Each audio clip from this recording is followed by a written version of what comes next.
Why, hello there. Welcome everyone to my pre-race Chinwag for the 2024 Chinese Grand Prix. I keep trying to say live. I'm not live, okay? I'm sorry, when I'm away, I can't rely on the Wi-Fi. I refuse to rely on the Wi-Fi. We're here in Plettenberg Bay, actually, in South Africa. Beautiful, beautiful, stunning part of the world. The weather's lush at the minute, and I'm getting this recording in before we go to Knysna for the day. That should be fun. So it's a little bit down the coast from here. I'm still away in South Africa.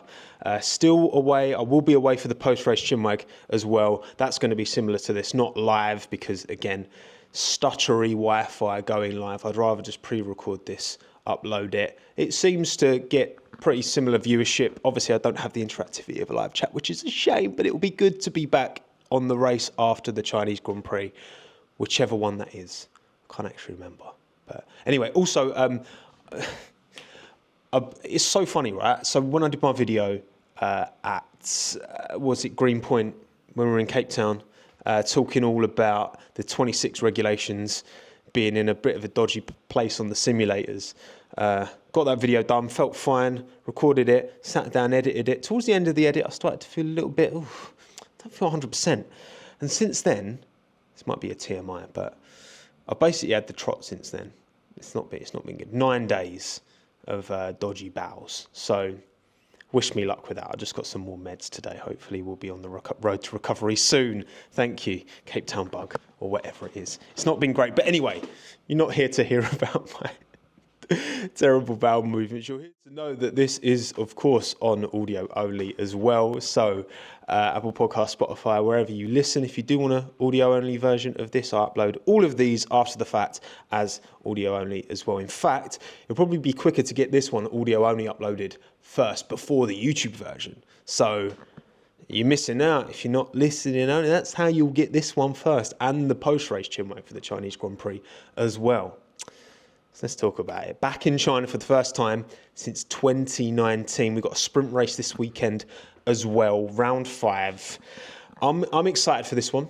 I'm excited for this one. I think this is a track that many of you won't have, I reckon there's a sizable portion of you here, and certainly people who, watch the broadcast now and are already into F1 who weren't necessarily following back in 2019. So this will be your first time seeing the Chinese Grand Prix track in the flesh with your eyes, not in the flesh, of course, unless you're going this weekend. It'd be a really cool track to go to, I think, as well. I think the Chinese fan base brings really good energy, good vibes, good support across the board as well. Kind of similar, I feel like we see that in Suzuka as well, actually. Obviously, Yuki gets a lot of home support, and I'm sure Zhou Guanyu will get a lot of home support for this one as well. But a good variety of drivers being supported is always good to see. You can see on this little graphic here, if you're watching on YouTube, the little Vettel flags out as well. Happy days. Chinese Grand Prix. I can't believe it's been so long. 2024 now. We've not had this race since 2019. That is crazy. And last time out, well, it was Lewis winning, which back then was not a shock. It would certainly be a shock now, how times change, right? He didn't actually put this on pole, though. It was Valtteri who edged him out by less than half a tenth in qualifying. I'm fully aware that means something else to certain parts of the internet. Lost my train of thought there. So, yes, Bottas put it on pole, but Lewis jumped him at the start. I believe Lewis, you kind of, you're on the outside of turn 1 if you start on pole around here, I think. And Lewis got the better traction off the start, threw it up the inside, took the lead, never looked back really. It was one of them, it was a pretty convincing 1-2 for himself and Valtteri in the end. In terms of, this one will be remembered mostly for, unless you're obviously a Hamilton fan, for him winning, but you had that contact, Kvyat and Norris. This was Norris's first season in Formula 1 back in that McLaren when that McLaren was trash. And him and Sainz were way down the order.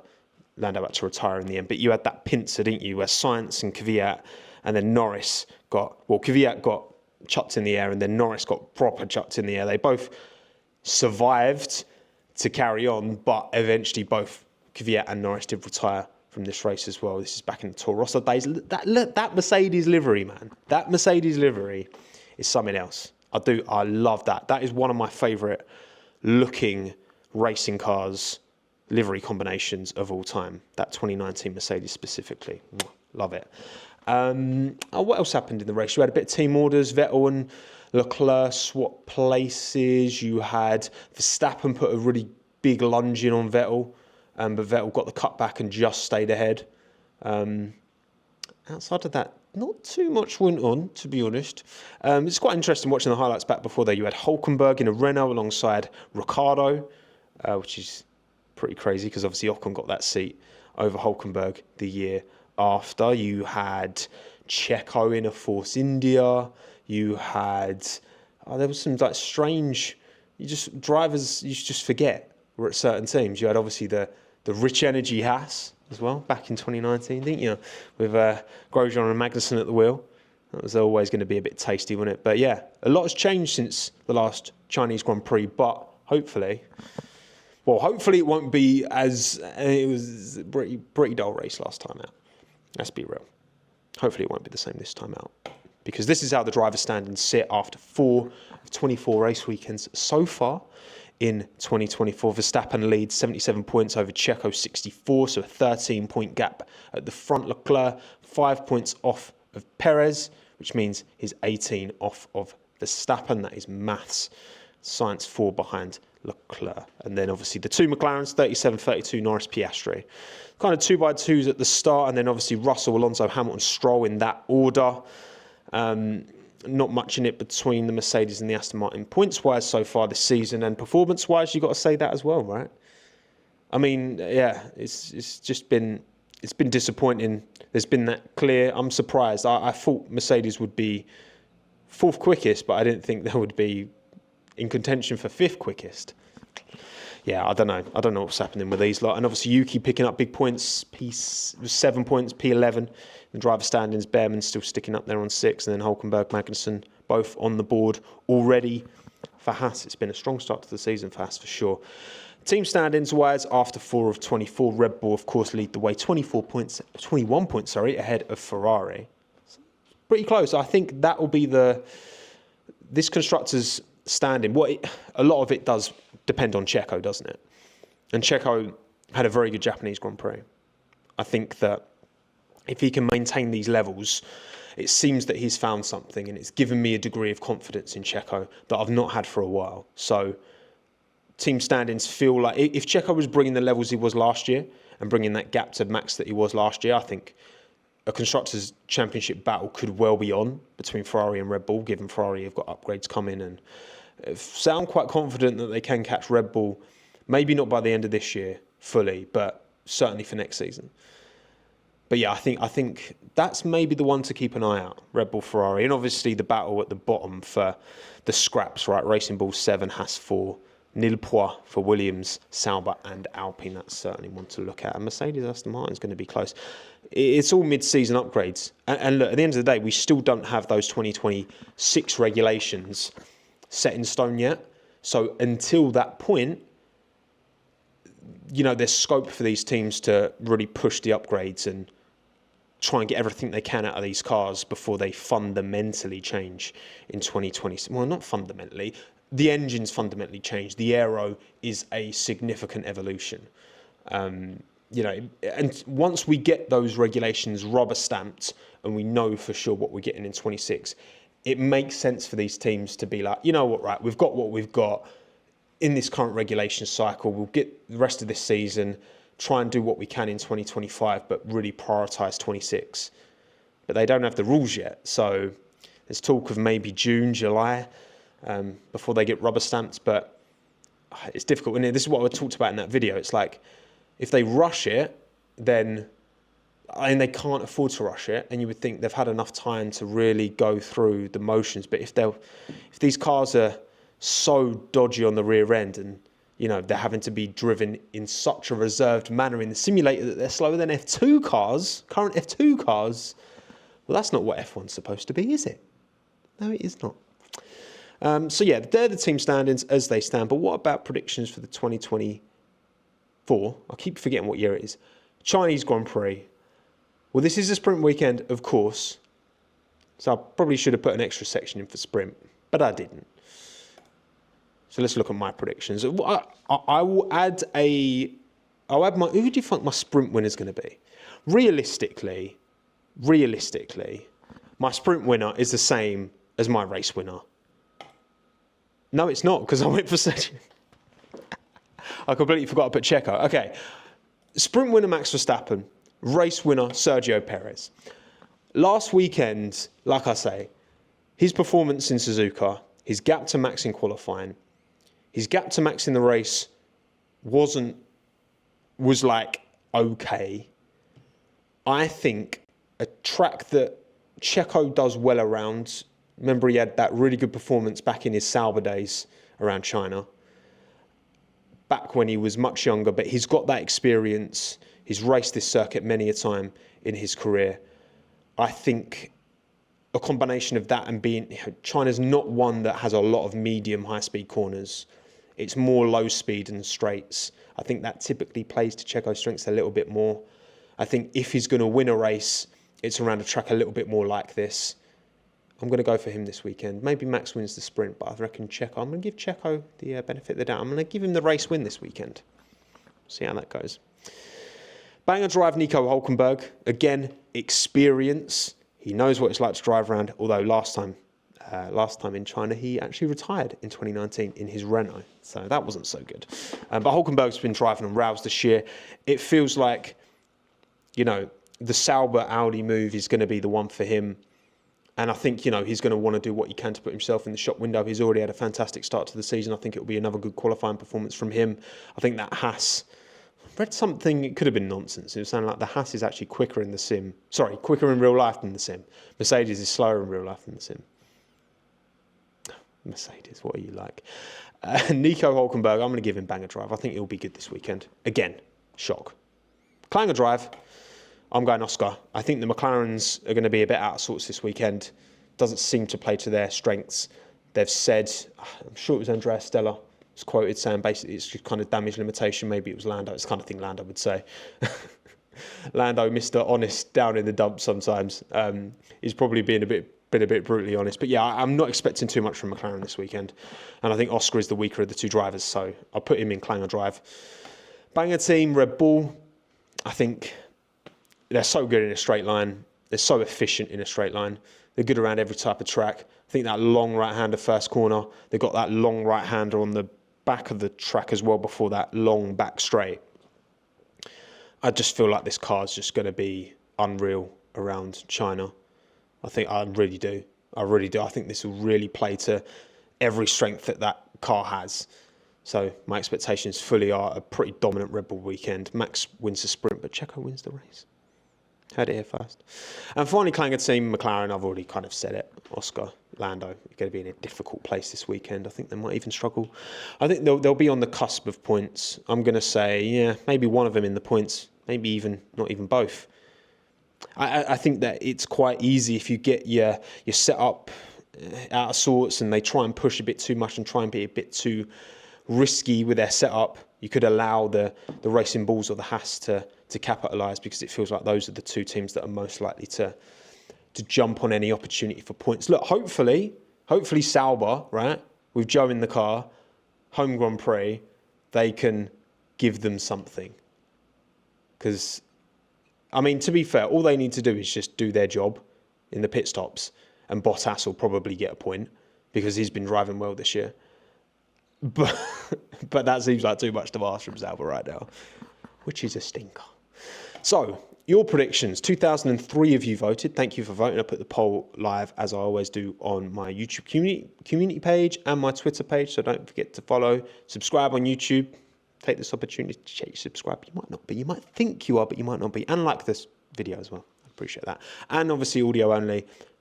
Check out the YouTube side or on Twitter at TOMMO'S if you want to get involved in the future with these polls. So thank you all for voting, whoever did. Your race winner, I didn't put the sprint, so who knows who you think will win the sprint. It's probably the same person you think will win the race, though, which is, of course, Max Verstappen. 40% of you went for Max, 21% Charles Leclerc, 18% Sergio Perez. So there's some Sergio Perez belief out there. I respect that, okay? There's some fellow Checo believers. And then 13% Carlos Sainz. So a Red Bull or Ferrari win this weekend, which, yeah, I mean, Ferrari seem to have established themselves now as the clear second most complete team on the grid, which is, and again, not just from a car performance point of view, their pit stops have been fantastic. Their strategy's been pretty sound as well. Well done, Fred. Well done, Fred. You know what? As someone who felt Binotto got a bit of the wrong end, I always said afterwards, didn't I? With Binotto, it was like, I think him as a technical mind, to lose him entirely was an L, but do I think he was cut out for team principle? No. I don't think he was. I mean, he seemed to have a bit of a. Him and Charles Leclerc seemed to butt heads, which is, when you're butting heads with your star driver, that's never a good thing. And I think that was always going to be a much better relationship, Charles and Fred Vasseur. But also Fred is just so likeable, so good as a character, you know. And I think they're really reaping the rewards for it at Ferrari. So it's about time. 26 onwards, I hope that they can finally start winning again. So your race winner, Max Verstappen, 40% of the vote. Your banger drive, 29% of the vote goes to Fernando Alonso. So he's been driving very well this year. He called his Suzuka drive one of his best in his career, didn't he? Which, I mean, Fernando loves gassing himself up. And you know what? Fair play. Because he can back it up as well. You know, he is that good. So 29% Fernando Alonso, banger drive. 24% Charles Leclerc. Still a lot. There's been questions around Charles this year, which, I mean, there's always, when you're a driver that has established yourself as such a talent, when you have these moments where that driver is getting beaten by their teammate and outperformed by their teammate, and it seems to be tyre prep in qualifying that is something that he's struggling with right now. His race pace has been phenomenal. People are quicker to ask those questions, rightly or wrongly. I think, you know, you set a higher bar. As soon as there's any little cracks, it's more instinctive that people jump on those cracks immediately to be like, oh my God, what's wrong? Charles will get on top of it. It's just tyre prepping quality. Once he gets that sorted out, I think he'll be flying. So yeah, 24% of you banger drive Leclerc, 10% Sainz, 6% Esteban Ocon. Look, I mean, Ocon's had a really strong start to the season relative to Gasly. He's beat him in every single qualifying session.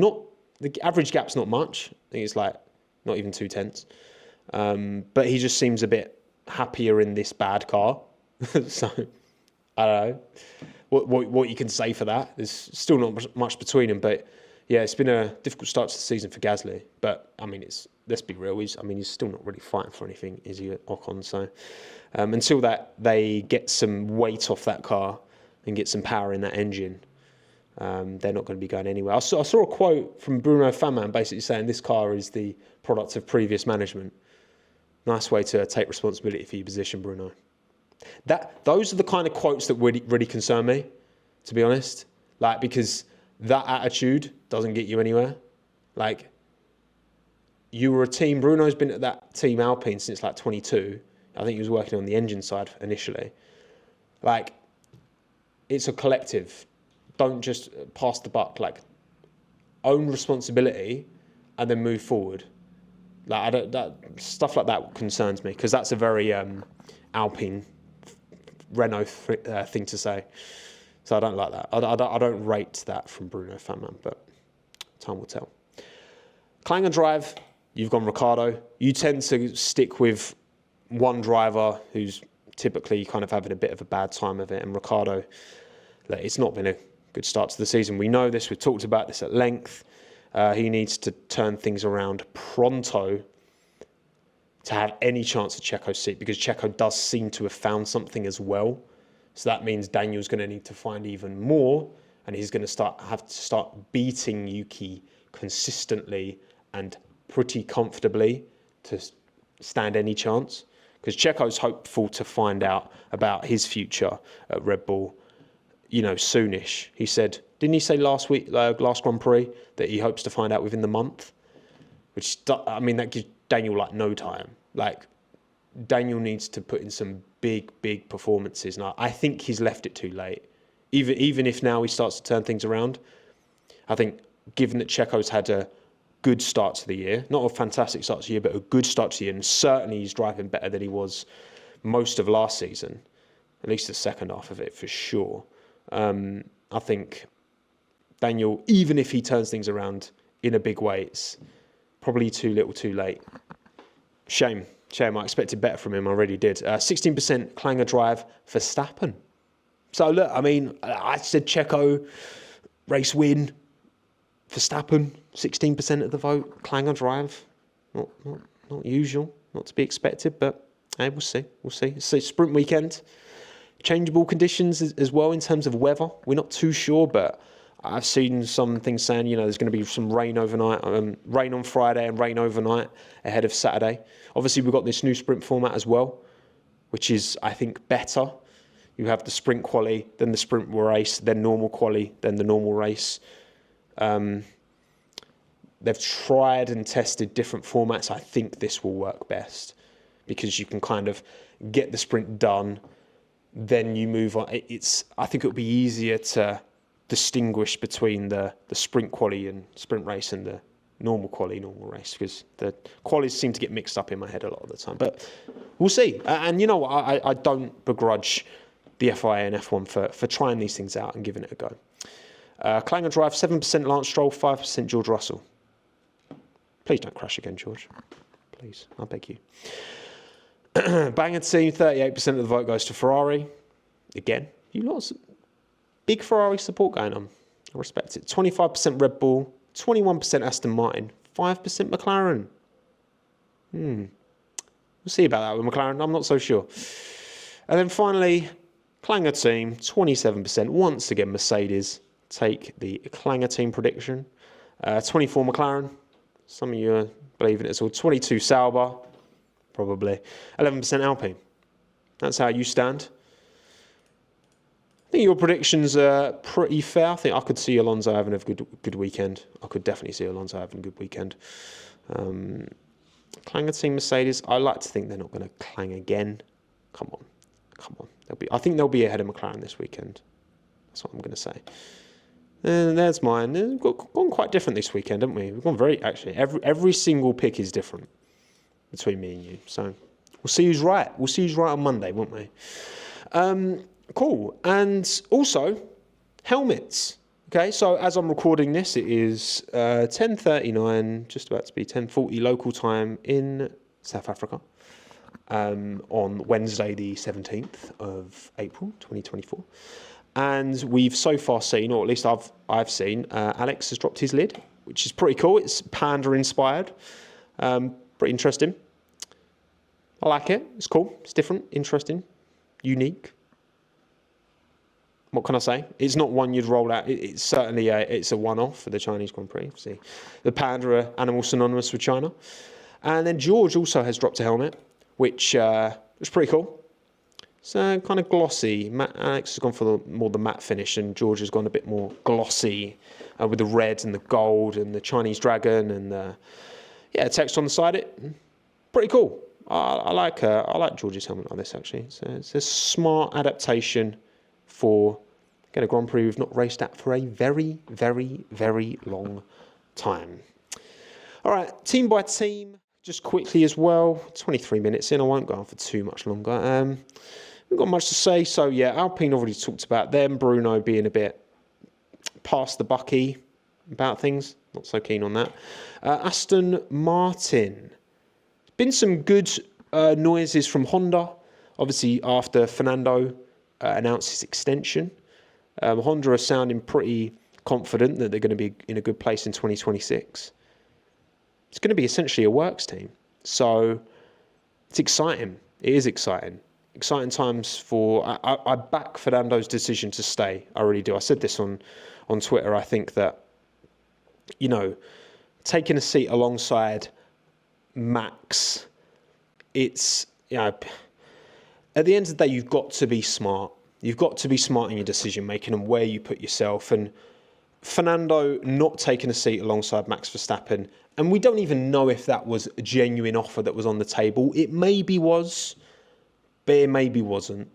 And, Horner taking on Alonso alongside Verstappen, the potential instability of them two, because you've got two huge egos there. You know, them two are going to they're going to be pulling every little dark art out of the book to get one over in each other, which would be incredible entertainment, don't get me wrong. I don't know if Christian Horner would let that. And when you've got Checo, who, you know, whenever you look back at Brazil, when it all kind of blew over a little bit between them two, that was quickly kind of nipped in the bud, and Checo was kind of quickly put back in his place as the number two. It didn't take long for that to happen after. So I think even if that was on the table, I don't think that would have been smart for Fernando to take. For the same reason, I don't think it would have been smart for Lando to take a seat alongside Max either. And I'm sure Fernando and Lando, even if they did have the opportunities and turn them down to race alongside Max, I'm sure they can get over a few, you know, profile picture merchants on Twitter being like, "You're running from a fight," where, like, I'm sure they'll be fine. I'm sure they'll get over. You know, I'm sure that's not front and center in their mind. Okay, a few people thinking they're running from a fight. Like, grow up, come on. These are professionals trying to maximise their opportunity to win a world championship, and I don't think that would have been the way. I think Aston Martin, a works entry with Honda for 26, is a way smarter play, because, you know, you've got a guaranteed teammate in Lance Stroll. It feels like it's a shame, but that's just the way it is. And he knows he's got Lance in his pocket. He knows that. So he knows that if they give him the car, and they've got a great with Honda, these are the ones who built the engine that's powering this Red Bull right now, right? Like, he knows that he's going to be the one to lead a title charge. And that's a very good bet, a much better bet than being alongside Max in a Red Bull, where you know that team is understandably, fundamentally built around a philosophy that works for Max and Max Verstappen's camp, okay? That would just be, it's not smart, okay? So well done, Fernando. I think you made the right choice there, sticking with Aston Martin, for sure. And also long-term brand ambassador. I bet he's getting paid a bag. And good for him, he deserves it. Ferrari, yeah, again, I've already said about Charles. I think, you know, once he sorts out that tyre prep, I think he'll be flying, and I think he will be ahead of Carlos. But, you know, you look over the course of their stint as teammates, and Carlos has always had, you know, it's never been an absolute cakewalk for Charles. You know, 30 to 40% of the time, Sainz has been able to, you know, get out in front and race manage. You know, Leclerc's got the one that pace over Carlos if they're both getting their tyres into the same window. But Carlos is a very complete racing driver, and he's better in certain specific niche ways than Charles. And I think you see that a lot in his racing IQ and his race management, and he's very, very relaxed on the radio, very efficient. He'll be losing a big driver in Carlos Sainz Ferrari, and whoever he goes to will be gaining a big one. He has to go Mercedes. I was thinking about doing a standalone video for this, but Toto has to take him. Like, Sainz and Russell would just be such a good driver pairing. And it's like the potential of Antonelli. Like, who's stealing Antonelli in the short term? You can give Antonelli loads of testing. You can bolt down his contracts. Like, let him do 2 years in F2. It's good for him. He's 17. Like, give Carlos a 2-year deal. And then you've got Antonelli, Russell, Sainz. You make a big boy call when you need to chuck one out and get the other one in. That's the way I see it, Toto. Like, Mercedes, we've kind of jumped to Mercedes here, but yeah, Mercedes are nowhere at the minute relative to their expectation and where they should be. Again, there's no givens in F1. Ferrari haven't won a constructors title since 2008, drivers title since 2007, and they're one of the biggest names that there is. So, yeah, I think that having two experienced drivers in Sainz and Russell in that car going into 26 as well, you know, Antonelli's not going to be able to give the same feedback and lean on the same experience to develop that car into the future that Carlos Sainz is. I think give Carlos Sainz a 2-year deal for 25 and 26. Russell's got a deal. I think Russell's deal ends at the end of 25. And then just, you know, keep Antonelli sweet, get him in a Williams if you can. Like, that is surely the play. surely the play. And give Science 2 years so he feels at least, right, I've got a chance of this being my seat long term, and I've got a chance of usurping George. Because Antonelli's such a maybe, such a what if. And the thing is, I think that, Toto doesn't want to lose out on a Verstappen like he did before, right? But at the end of the day, the gap between a Max Verstappen in terms of complete package, is he ahead of George? Yes. Is he ahead of Carlos? Yes. But is he so ridiculously far ahead like he's in a different formula? I don't believe so. No. I think if you gave everyone equal machinery completely, like, I think the relative gap, I think George and Carlos are like up there, and they're not a mile off. I don't think they're a mile off. And I think you've got two fantastic drivers there. The potential for Antonelli is huge, but, they're both still in their 20s. Carlos is still in his 20s, he's holding on to them. And George is still well into his 20s, like comfortably in his 20s. So, yeah, I think that's the way Mercedes and Toto should absolutely play it for me. Absolutely play that. Don't put, that's just crazy to me. Just build up Antonelli, give him time, man. Give him time. He's just, I don't see him going anywhere. I don't see him taking a seat at Ferrari. I don't see Red Bull snapping him up. Yeah, Red Bull have got Lawson coming through. They've got, realistically, who should Toto be scared of taking Antonelli away? McLaren is set for time. Ferrari have got Leclerc and Hamilton, and they've got Behrman coming through. Again, Red Bull, Lawson coming through. Tsunoda's really good. I don't know. I don't see, maybe I'm being naive, but I don't see the reason to be afraid. Haas, I think Hulkenberg will be good. Gene Haas, I think he's come out and said, I'm gonna put in more money into the team until I start getting results. And I'm out. Bro, you're like 7th in the championship at the minute. That's about as much as you can hope for as things stand. McLaren, again, not expecting too much from them this weekend, but maybe we'll be surprised. Maybe. Need some upgrades. I think it's Imola. Their upgrades are scheduled around Imola, Miami kind of time. So hopefully McLaren can take another step forward. Racing Bulls, Yuki, keep doing your thing, man. Keep doing your thing. Keep putting yourself out there. Keep putting yourself on the market. Obviously, he's not going to Aston Martin. We now know that because Fernando's extended, and Lance is. I guess they've not officially announced Lance, have they? And I'm like, what's the delay? Now they've announced Fernando. Why wouldn't you just announce Lance as well? And I actually tried to look at their old Twitter posts at when they announced Lance, and I could only find. I didn't look that hard, to be honest. I think it was in 21 when they announced Vettel. They also announced Lance in the same post. So when they announced Vettel for 22, they were like, also Lance Stroll extends his time at Aston Martin Racing. So I don't know. The fact that hasn't been announced yet, you could argue is a bit of that's interesting. Why hasn't it been announced? But you can assume that that's not an option. But Fernando Alonso, Yuki Tsunoda from 26 onwards, Aston Martin, Honda. Make it happen, I beg. But yeah, keep doing your thing, Ricciardo. Sort it out. Otherwise, your time in F1 is done because Liam Lawson's going to take your seat. So pull your finger out, Daniel. Come on. Red Bull. Yep, good weekend for them. I think again. Checo. I hope this is another good weekend for Checo. I really do, because that was hard to watch last year. That was really difficult to watch. Because he's a great bloke, and it's really sad seeing how that panned out. But hopefully he's found something in that car. He was close to Max in quali. Even his first Q1 lap was like 2.5 tenths off Max, which is pretty good. Second was less than a tenth. Keep doing that.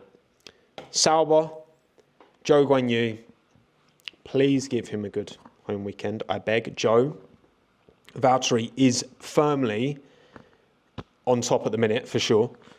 He's been out qualifying him for a while now. The gaps haven't always been crazy, but it's not been great this year.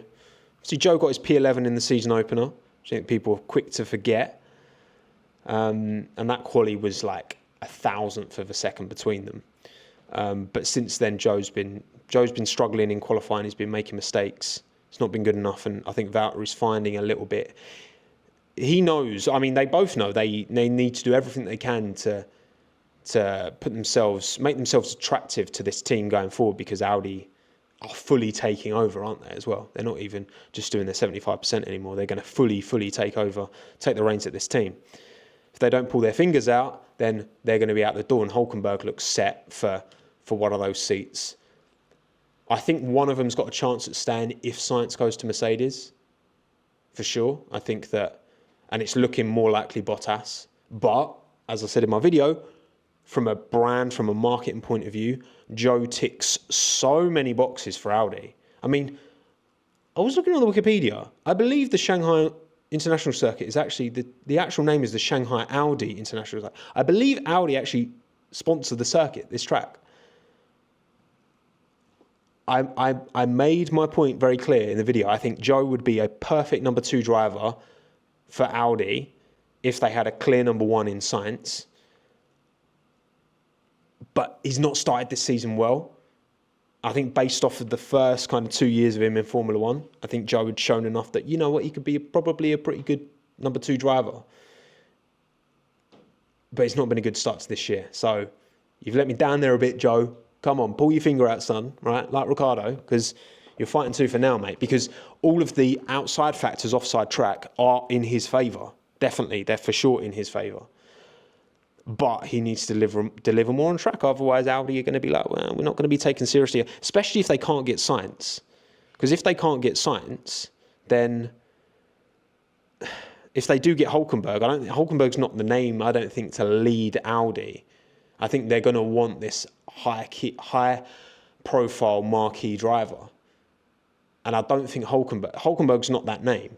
So I don't see a Hulkenberg-Joe duo happening. I think Hulkenberg-Bottas is more likely than Hulkenberg-Joe, even though Joe brings all this commercial. But I think Sainz-Joe is probably more likely than Sainz-Bottas. I don't know. We'll see. We'll see how much Audi really want to steamroll their competitive market advantage in China, I guess. Finally, Williams. Oh, Williams. I was also thinking about doing a video. Just, I'm on holiday, so I don't want to focus too much on making videos. But interesting thought around, like, you know, there was no way Williams were going to pull out of the Chinese Grand Prix, but I certainly wouldn't have been shocked if they had, given the lack of chassis, given the lack of parts, given the expense of freight, given how all of this money that they're spending right now to fix these cars. And again, these cars are breaking. They're not breaking in Europe. They're breaking, you know, thousands and thousands of miles of air freight away from Grove. So that's costing them a lot more money. Not all damage is equal. And that money's got to come from somewhere. Like, every team builds in an allowance in their budget cap, and it's like Williams have already, you know, we're not even 5 races in yet, and they've already taken absolute liberties with it. So just maybe this weekend, Williams, just be like, you know what, we're going to have a different mentality for this weekend. It's not what I want to see, but at the end of the day, I'm just like, let's treat it like a test. Keep out of trouble. Do not crash. Keep it out of trouble. Qualify at the back if you need to, and just make it a test session. Because we can't afford, you cannot afford another crash. You cannot afford to be caught up in another. And I don't know, it just feels like that's how I would, if I was James Vowles, that's what I would tell the team to do for sure, because it's giving them like the knock-on effects of this pain. Yeah, it's Alpine haven't got a spare chassis, and they've gotten away with it. Williams have not gotten away with it. So it's like, you have to then make concessions elsewhere and be like, you know what, maybe we can't be competitive this weekend, and we just take the L. I don't know. But yeah, all right, cool. I think we're done. Thank you all for tuning in wherever you are in the world. Thank you for listening to my TED Talk. And hope you enjoy this weekend's Chinese Grand Prix. Of course, I'll do my best to catch it on Monday. Where am I going to be on Monday? I don't actually know where I'm going to be on Monday. See tonight, and then Might actually be on safari on Monday. We'll see. We'll see. I don't know where the post-race Chinwag's going to come from. Either Cape Town or safari, basically. So.